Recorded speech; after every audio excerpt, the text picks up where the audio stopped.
All right, George McFarland here with us, Seven Waters Advisors, Financial Services. You tell me that you wanted to talk a little bit about scams. Who in the world? Who? Nobody is out there scamming anybody. Right.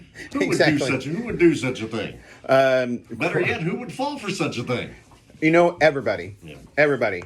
That's the one, and I tell you, that's one of the biggest things. If any of y'all heard my financial 90 this last Sunday at 8:30, that was the subject of it. By the way, I have a little bit of an information segment every Sunday morning at 8:30. So tune into that, and then we try to break it down on these Friday mornings, every Friday morning. But that's one of the biggest ways that the scammers are able to get you, is that they actually prey on the fact that it's kind of humiliating to realize that you're in the middle of a scam. And so what do? You don't tell anybody, you don't consult with anybody, and they utilize that fact of your fear that you've made a mistake and you don't want anybody to know, to kind of keep you in this psychological trap that they've created. So I have known people that were CEOs, I've known doctors, I've known lawyers. We are all, in fact, there is a great book, if you guys want to go and find it. It's by Robert Cialdini, and it's called Influence. And this was a man who was a psychologist who kept falling for scams and overly obvious sales pitches, and he couldn't figure out why.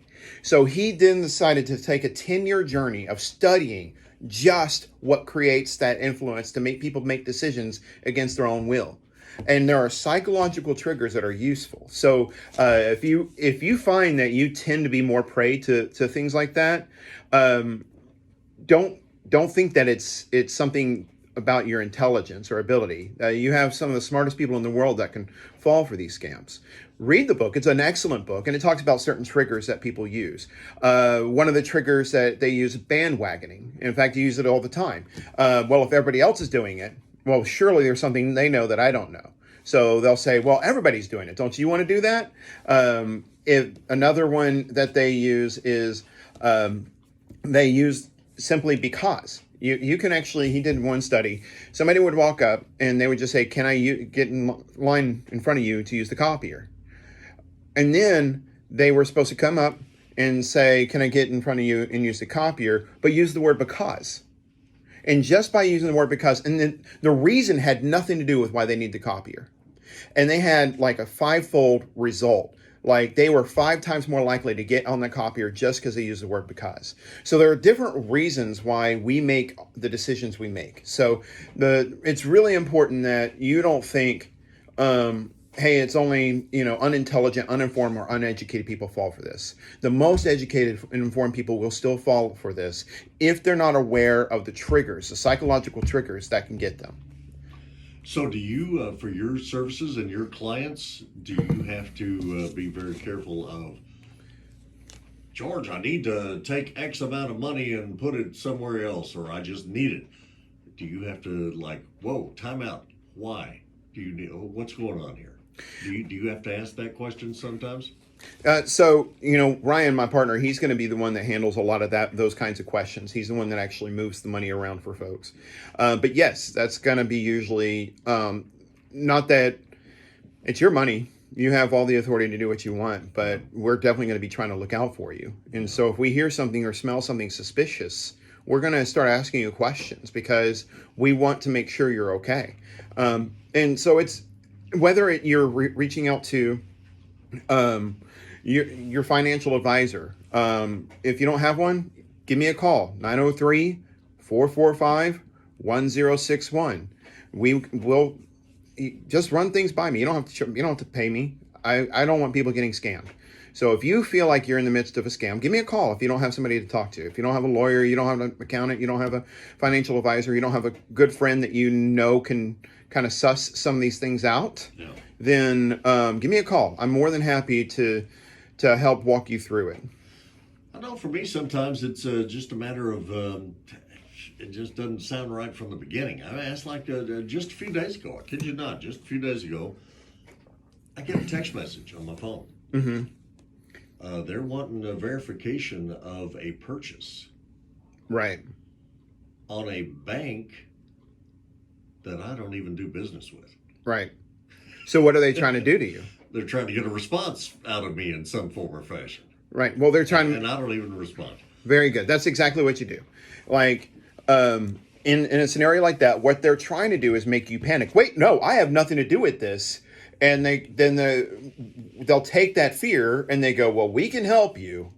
We're going to go ahead and get that money put back into your account. Just give us your account number so we can do that. Yeah. Right? So if anybody ever calls you from anything, the government, Social Security, some bank, some credit card, Amazon. Especially one you don't even do business with. Right. Yeah. Whether you do business with them or not. If you just go ahead and end the call with them right there, and then you call that banking institution, you call you go and talk to your local Social Security agent, whoever it is, you call somebody where you know for sure that you're talking to somebody and say, hey, I got this notification. Can you tell me if there's anything to it? That's the number one way.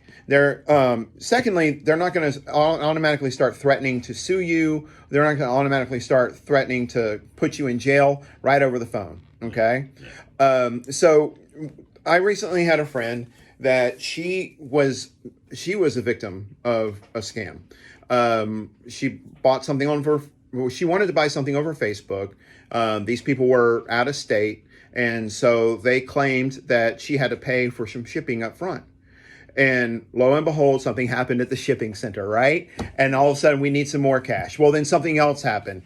And now this thing, if she doesn't pay any more money, they're going to sue her because now they've already lost money because it's lost in shipping, et cetera, et cetera. So what they do is they'll start with something small, such as it's only going to cost $100, $200 to get this started. By the time they got done with her, they had milked her for $2,000. And when she finally was like, no, this is definitely not right, then they started threatening lawsuits on her. And they were threatening her. Thankfully, she called me, and I was able to do something about it. Well, as far as tell her, stop, don't do that. But here's just a simple rule. You're never going to pay somebody that if you're buying something online, you're not going to pay them over the internet. You're not going to pay them until you can meet them in person or until they're able to get the item to you. It's a little different if you're buying something where you've reached out through like Amazon or a Walmart app or something like that. Yeah. But over Facebook or over some other community profile, you need to meet them in person. The other thing that you need to make sure of is if anybody, here's an immediate red flag. If somebody wants you to pay them with a gift card, scam. I don't care, without exception, 100%. It's never a failure. I am not wrong about this. It is always 100% of the time a scam. Do you know why they want you to do gift cards? Can't trace them. You can't trace them, and they can convert it into cash immediately. I'm telling you, whenever they say, send me that gift card, they're standing outside the place where they can cash that gift card, or they are ready to transfer that money online from that gift card into a separate account, and you'll never get it back. Period. So watch out for gift cards. Watch out for threats. Watch out for calls that come in from some organization claiming they're anybody. Watch out for emails that claim they're from anybody. They're almost always a scam. Banks are not going to call you to start asking you stuff. They're going to send you a letter and ask you to send them back. If they do call you, again, very simple. If you're not 100% sure about it, and you should always not be 100% sure about it, hang up the phone and give them a call. Or go there. Walk in the bank. Walk in the bank. And say you want to talk to somebody. That's it, exactly. So that way you know you're dealing with something legitimate. And so watch out for, and again, like you said, if you get a bad feeling, trust your gut. There's a reason why your hair is raising on the back of the neck. There's a reason why you're feeling what you're feeling in your gut. You need to trust your gut. There is something going on. You immediately need to end the conversation. There's nothing important enough for you to buy, nothing important enough for you to get, that you have to move on something whenever you don't feel comfortable doing it. Yeah. There you go. George McFarland, Seven Waters Advisors. If folks need your help. Yep. Call me 903-445-1061. Again, that's 903-445-1061. And you guys definitely want to tune in for the next few weeks because we will be going over Social Security. Oh, boy. That's That's yeah, that will take several weeks, won't it? It will. It will. Very good. George, thank you as always. Appreciate you. God bless. 7:48 here this morning.